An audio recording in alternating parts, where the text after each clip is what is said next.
What's 2FA security on Kraken? Let's say I'm captaining my soccer team, and we're up by a goal against, Soda Springs FC. Do we relax? No way. Time to create an extra line of defense and protect that lead. That's like 2FA on Kraken, a surefire way to keep what you already have, safe and sound. Go to kraken.com and see what crypto can be. Not investment advice. Crypto trading involves risk of loss. Cryptocurrency services are provided to U.S. and U.S. territory customers by Payward Interactive Inc., PWI, DBA Kraken. View PWI's disclosures at kraken.com/legal/disclosures.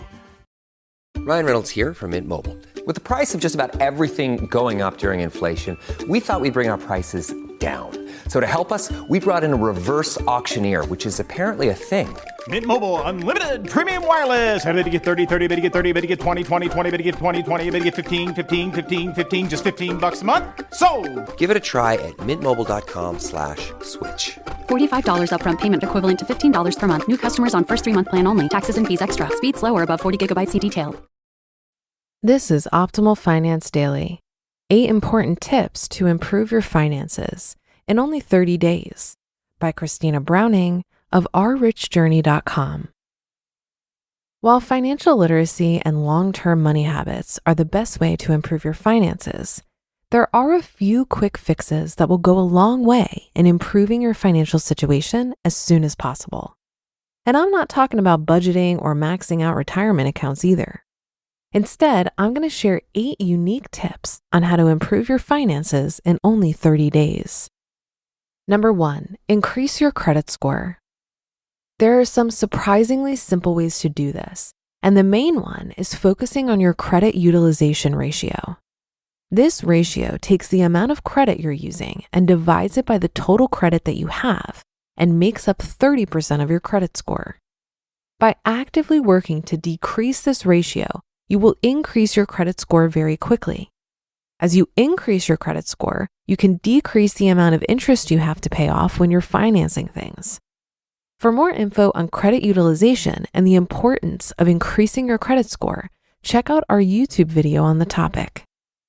Number 2, talk to everyone about money. I know it sounds weird, but bear with me. The more conversations you have about money, the more ideas you'll have about how to improve your own finances. Talking about money with friends and acquaintances should be normalized instead of stigmatized, since it helps everyone to better communicate their own ideas about finances and share them with one another, whether it's making, saving, or investing money. Number 3, look at all your employer benefits. Not just your 401k or health plan, but any and all incentives your employer might be providing for you. This could include financial support for further education, taking public transport, etc., as these benefits could possibly convert into extra cash in your bank account. For example, back when I worked for the US government, I had public transport-related benefits that we were reimbursed for. Many companies have this benefit, but they may also have gym membership benefits, childcare benefits, and more. All of these things can be used to your advantage, allowing you to save more money and invest it. Number 4, always try to negotiate. At least whenever it comes to your financial transactions, you should always be looking at your transactions and checking if there are opportunities to negotiate that you may not have realized. If you're starting a new job, negotiate your starting salary. If you've got a long-term job, negotiate a raise. Rent, negotiate. Car rental, negotiate. Credit card interest repayments, negotiate, negotiate, negotiate. You get the idea.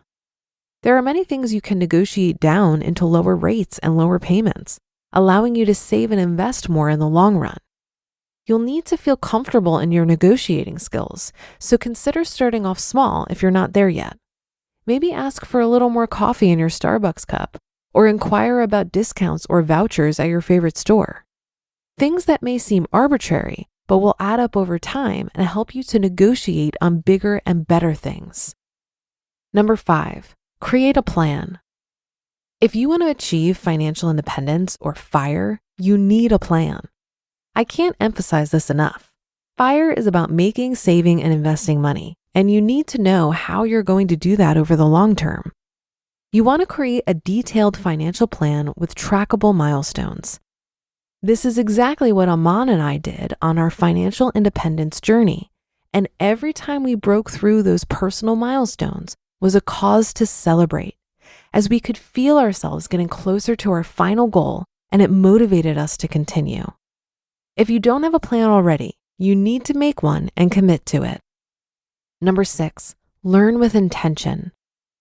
Improving your financial literacy is a must, but you should also do it with intention.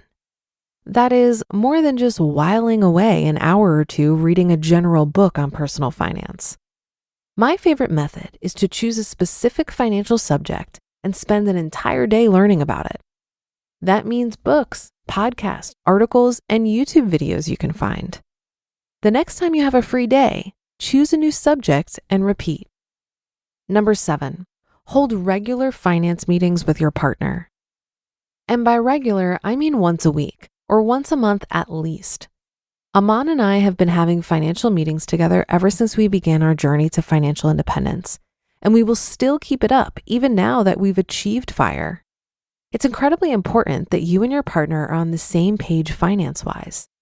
And if you aren't, these meetings are a practical way of bringing the two of you together by setting financial goals that you can both work towards and discuss during these meetings.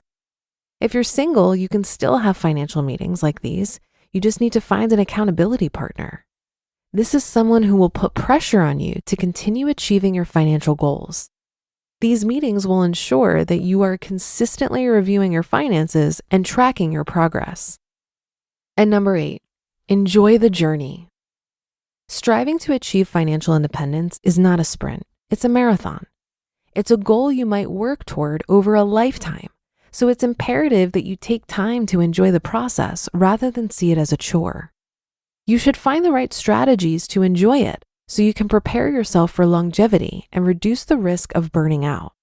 This means setting reasonable goals because you don't want to deprive yourself over multiple years. You'll only make yourself miserable. This means not scrimping and saving every single penny and still allowing yourself some leeway to enjoy things, even if it costs more than you might like. Making sustainable positive changes to your financial situation is key. You can incorporate all of these tips within a 30-day period, and you'll start seeing your financial situation improve very quickly. Just remember to be consistent with this advice so you can maintain long-term results. Happy saving! You just listened to the post titled 8 Important Tips to Improve Your Finances in Only 30 Days by Christina Browning of ourrichjourney.com. And I'll be right back with my commentary. Ready to launch a career and future you can be proud of? Welcome to Merrill, where an industry-leading advisor training program will help you get licensed. And with lead gen support from Bank of America's vast customer base, you'll get the referrals you need to establish your own practice. It's time to see your career charge forward with Merrill. Apply now at careers.bankofamerica.com. Copyright 2024 Bank of America Corporation. This episode is brought to you by Global X. Since 2008, Global X ETFs has been committed to empowering investors with unexplored, intelligent solutions. Global X specializes in exchange-traded funds that offer exposure to the artificial intelligence ecosystem, including themes like data centers, robotics, semiconductors, and cloud computing. To learn more about Global X's entire suite of ETFs, from covered calls, fixed income, emerging markets, and more, visit globalxetfs.com. I thought this was a great list, and I particularly agreed with the suggestion to talk about money more openly. While many of us aspire to acquire more money, I've come to learn that money is only as valuable as your clarity on how you'll use it and your comfort level of how much is enough. Our culture of secrecy around money does not encourage us to seek clarity and comfort around our finances, and our lack of financial literacy causes us to misuse this very powerful resource. Because we don't talk about our finances openly, we tend to confuse our net worth with our self-worth, and our shame and insecurity end up driving our financial decisions.